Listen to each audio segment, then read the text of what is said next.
Halo semuanya, di video ini kalian akan belajar bagaimana cara mengukur kebutuhan energi atau pengeluaran energi oleh manusia sehari-hari. Baik, untuk subtopiknya, pertama kita akan bahas apa itu kebutuhan energi, lalu kita akan lihat komponen dari pengeluaran energi. Yang ketiga adalah pengukuran pengeluaran energi.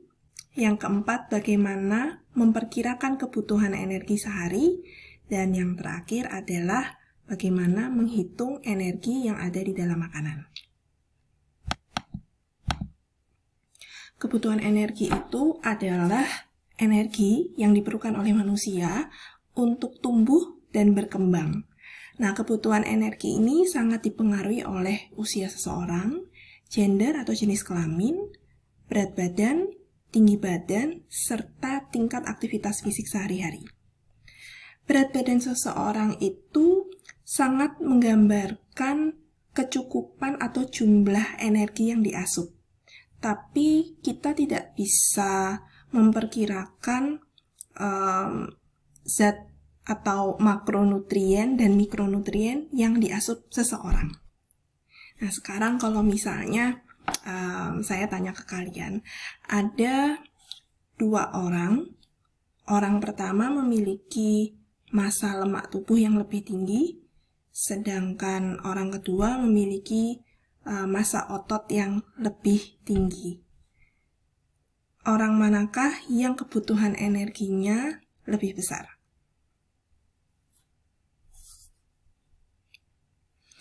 Oke.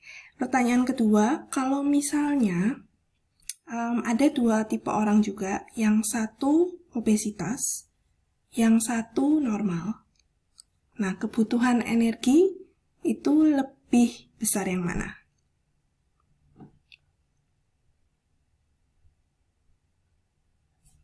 Baik, coba nanti kalian cari jawabannya setelah mendengarkan penjelasan saya di beberapa menit ke depan. Nanti kita kembali lagi ke pertanyaan ini ya. Tentang komponen pengeluaran energi. Jadi, energi sehari-hari yang kita keluarkan itu punya istilahnya lacinya masing-masing atau fungsinya masing-masing. Kalau kalian lihat di grafik ini, yang warna biru itu proporsinya paling besar sekitar berapa tuh ya? 60% ada tertulis RMR. Itu singkatan dari resting metabolic rate. Kemudian di atasnya ada yang namanya termogenesis. Di atasnya lagi ada NEAT atau non-exercise activity saya lupa. Non-exercise activity thermogenesis. Lalu di atasnya itu ada exercise. Sehingga dari 4 komponen ini dijumlahkan itu menjadi 100% pengeluaran energi sehari-hari. Sekarang kita lihat penjelasan untuk masing-masing komponen. Yang pertama tadi kan saya bilang RMR ya, resting metabolic rate. Tapi ada juga yang disebut dengan BMR atau basal metabolic rate. Jadi BMR dan RMR itu agak sedikit berbeda. BMR adalah jumlah energi minimum yang dikeluarkan oleh tubuh kita agar kita bisa tetap hidup. Jadi energi-energi ini diperlukan untuk menjaga temperatur tubuh misalnya. Sedangkan kalau RMR itu adalah sejumlah energi yang dikeluarkan oleh tubuh untuk melakukan metabolisme dan fungsi-fungsi organ-organ tubuh. Misalnya di sistem pernafasan atau respirasi, sistem sirkulasi darah. Itu semua kan membutuhkan energi, dan energi itu digambarkan sebagai resting energy expenditure. Kalau gampangnya, biasanya saya memberikan contoh, BMR itu dikeluarkan pada saat kita baru bangun tidur. Jadi masih berbaring, nggak ngapa-ngapain, nah itu tubuh kita mengeluarkan energi yang disebut dengan BMR. Ya, kalau resting energy expenditure, mungkin kita sudah mulai duduk, meskipun belum jalan, kita sudah mulai lebih nggak ngantuk lagi, sudah cukup terbangun. Nah, itu kan kemudian sistem pernafasan, sirkulasi darah lebih bekerja, sehingga energi yang dikeluarkan itu digambarkan sebagai RMR. Total energi untuk RMR itu lebih tinggi daripada BMR, tapi lebih tingginya juga tidak terlalu jauh, yaitu sekitar 10% sampai 20%. Baik. Faktor-faktor yang mempengaruhi BMR ini atau RMR itu ada beberapa. Pertama, misalnya dari usia. Yang kedua, komposisi tubuh. Komposisi tubuh ini maksudnya massa lemaknya, massa ototnya. Yang ketiga, ukuran tubuh. Jadi apakah seseorang itu tinggi, kurus, pendek, atau berisi. Kemudian yang keempat adalah iklim. Kelima, gender. Mengapa gender mempengaruhi kebutuhan energi? Karena gender berbeda mempengaruhi komposisi tubuh dan juga ukuran tubuh. Yang keenam, status hormonal. Ketujuh, suhu tubuh. Jadi kalau suhu tubuh ini, misalnya kita sedang demam, maka kebutuhan energi itu akan lebih meningkat. Jadi kalau kita lagi sakit demam, sebetulnya harus lebih banyak makan, soalnya kebutuhan energinya atau energi yang dikeluarkan itu lebih besar. Setiap peningkatan 1 derajat di atas 30 derajat Celcius, maka resting metabolic rate atau resting expenditure energy itu meningkat sekitar 13%. Dan juga ada faktor-faktor lain seperti, ini maaf ketutupan ya, nanti kalian bisa baca di modul, seperti konsumsi kafein, nikotin, alkohol, atau kalau tubuh sedang mengalami stres, baik psikologis maupun metabolisme. Kalau kita sedang ada penyakit tertentu, atau tubuh mengalami obesitas maupun kelaparan. Baik, yang belum saya jelaskan tadi tentang ini ya, usia. Baik, kenapa orang yang berbeda usianya maka kebutuhan energi berbeda? Pertama, tentu ukuran tubuh berbeda. Bandingkan antara bayi, anak-anak, remaja, dewasa, dan lansia.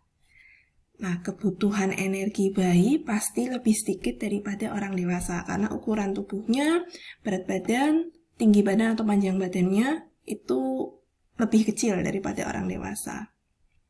Kemudian antara orang dewasa dengan lansia, kebutuhan energi juga berbeda.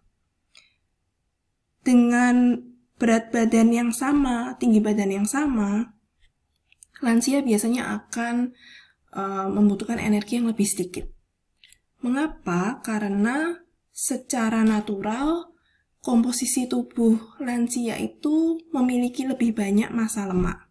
Jadi massa ototnya lebih sedikit dibandingkan orang dewasa yang mungkin berat badan tinggi badannya sama. Dan ini adalah proses yang alami. Bisa dicegah dengan rajin olahraga.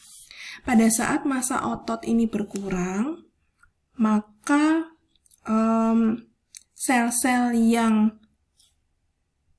menghasilkan energi, yang mengeluarkan energi itu juga jumlahnya lebih sedikit. Sehingga secara alami BMR orang lansia, lanjut usia itu akan lebih rendah. Kalau misalnya lansia ini makan sejumlah yang sama dengan orang dewasa tadi, maka kelebihan energi akan tertumpuk dan tidak digunakan karena memang bagian jaringan-jaringan tubuhnya itu tidak membutuhkan energi sebanyak orang yang lebih muda daripada kelompok lansia tersebut. Nah, dengan penjelasan yang sama, itulah penjelasan untuk poin kedua, bahwa komposisi tubuh itu akan memengaruhi kebutuhan energi atau RRE dari seseorang. Jadi itu tergantung dari massa lemak dan massa otot. Ya. Jadi kelihatannya kalau kita kembali lagi ke slide sebelumnya, yang mana tadi? Nah ini, orang yang memiliki massa otot lebih tinggi akan mengeluarkan energi yang lebih besar, sehingga kebutuhan energi seharinya juga lebih besar. Oke. Untuk poin kedua, kalian sudah belajar tentang definisi obesitas ya. Yang sudah ambil ilmu gizi sih tahu. Saya ulangi lagi. Jadi definisi obesitas adalah massa lemak tubuh lebih dari level normal. Jadi orang yang nampak kurus pun, kalau massa lemaknya lebih dari normal, bisa disebut obesitas. Jadi situasi obesitas ini digambarkan bukan dari berat badan, tapi dari persen atau massa lemak tubuh. Jadi antara orang yang obesitas dengan orang yang normal, tentunya kebutuhan energi akan lebih tinggi orang yang normal. Tapi ini kalau berat badannya sama ya. Sedangkan kalau orang dengan obesitas yang ukuran tubuhnya pun juga lebih besar, karena berat badannya lebih besar daripada orang yang normal ini, maka ya kebutuhan energinya kemungkinan lebih besar orang dengan obesitas. Jadi sangat tergantung. Karena ada beberapa faktor yang memengaruhi, bisa dari berat badan, bisa juga dari massa tubuh. Oke, nanti kalian akan lebih mengerti lagi saat kalian melihat bagaimana cara estimasi kebutuhan energi. Karena ada rumusnya, dan di rumus itu ada faktor-faktor yang mempengaruhi jumlah energi tersebut. Semoga cukup jelas. Saya kembali ke sini. Baik. Semua sudah saya jelaskan ya, sepertinya. Oke. Komponen yang kedua. Jadi yang pertama tadi adalah BMR, basal metabolic rate. Yang kedua, thermic effect of food. Kalau di grafik, itu yang tertulis thermogenesis. Jadi TEF ini adalah diet induced thermogenesis. Energi yang dikeluarkan oleh tubuh untuk melakukan fungsi sistem pencernaan. Jadi saat kita makan, saat kerongkongan kita melakukan gerakan peristaltik, lambung dan usus juga mencerna makanan, di situ dibutuhkan energi, dan energi itu yang disebut dengan TEF. Oke. Bukan hanya untuk mencerna sih, tapi mengabsorpsi makanan pun butuh energi. Dan itu digambarkan dengan TEF ini. Oke. Nah, yang menarik tentang TEF adalah saat kita mencerna lemak dan protein, ternyata energi yang dibutuhkan itu lebih tinggi saat kita mencerna protein. Lemak itu adalah zat gizi atau makronutrien yang efisien dalam menghasilkan energi. Oleh karena itu, kalian yang sudah ambil ilmu gizi sudah pasti tahu bahwa energi yang dihasilkan per gram lemak itu lebih tinggi daripada makronutrien yang lain. Masih ingat berapa? 4 atau 9? 9 ya, soalnya saya bilang tadi kan lemak menghasilkan energi yang paling besar dibandingkan makronutrien lain. Kemudian juga berkaitan dengan thermogenesis ini, makanan yang pedas itu dapat mempengaruhi besarnya energi di thermogenesis. Jadi, makanan pedas yang mengandung senyawa namanya capsaicin itu dapat memperpanjang efek dari thermogenesis.